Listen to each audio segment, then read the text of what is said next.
پیدائش 14واں باب اس کی پہلی آیت سے آخری 24 آیت تک پڑھیں گے۔ اور سینان کے بادشاہ امرافل اور الاسر کے بادشاہ اریوک اور ایلام کے بادشاہ کدرلاؤمر اور جوئین کے بادشاہ تدال کے ایام میں یوں ہوا کہ انہوں نے سدوم کے بادشاہ برا اور امورہ کے بادشاہ برشا اور ادما کے بادشاہ سنیب اور زبین کے بادشاہ شمیبر اور بالا یعنی سگر کے بادشاہ سے جنگ کی۔ یہ سب سدیم یعنی دریائے شور کی وادی میں اکٹھے ہوئے۔ 12 برس تک وہ کدرلاؤمر کے مطیع رہے، پر 13ویں برس انہوں نے سرکشی کی، اور 14ویں برس کدرلاؤمر اور اس کے ساتھ کے بادشاہ آئے اور رفائیم کو استرات کرنیم میں اور زوزیوں کو ہام میں اور امیم کو سوی کرتیم میں اور حوریوں کو ان کے کوئی شہیر میں مارتے مارتے ایل فیران تک جو بیابان سے لگا ہوا ہے آئے۔ پھر وہ لوٹ کر عین مسافات یعنی قادس پہنچے اور عمالیوں کے تمام ملک کو اور اموریوں کو جو حسی سون تمر میں رہتے تھے مارا۔ تب سدوم کا بادشاہ اور عمرہ کا بادشاہ اور ادما کا بادشاہ اور زبوئین کا بادشاہ اور بالا یعنی سگر کا بادشاہ نکلے، اور انہوں نے سدیم کی وادی میں معرکہ آرائی کی، تاکہ ایلام کے بادشاہ کدرلاؤمر اور جوئین کے بادشاہ تدال اور سینار کے بادشاہ امرافل اور الاسر کے بادشاہ اریوک سے جنگ کریں۔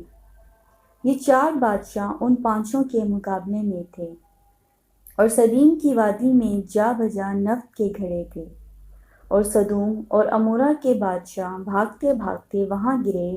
اور جو بچے پہاڑ پر بھاگ گئے۔ تب وہ سدوم اور امورہ کا سب مال اور وہاں کا سب اناج لے کر چلے گئے، اور ابرام کے بھتیجے لوط کو اور اس کے مال کو بھی لے گئے، کیونکہ وہ سدوم میں رہتا تھا۔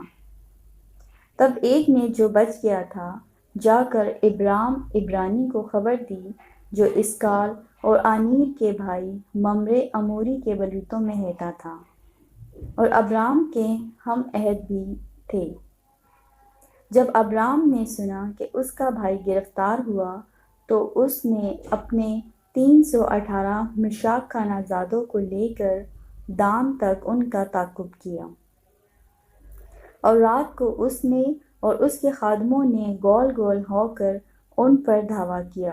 اور ان کو مارا، اور خوبا تک جو دمشق کے بائیں ہاتھ ہے ان کا پیچھا کیا،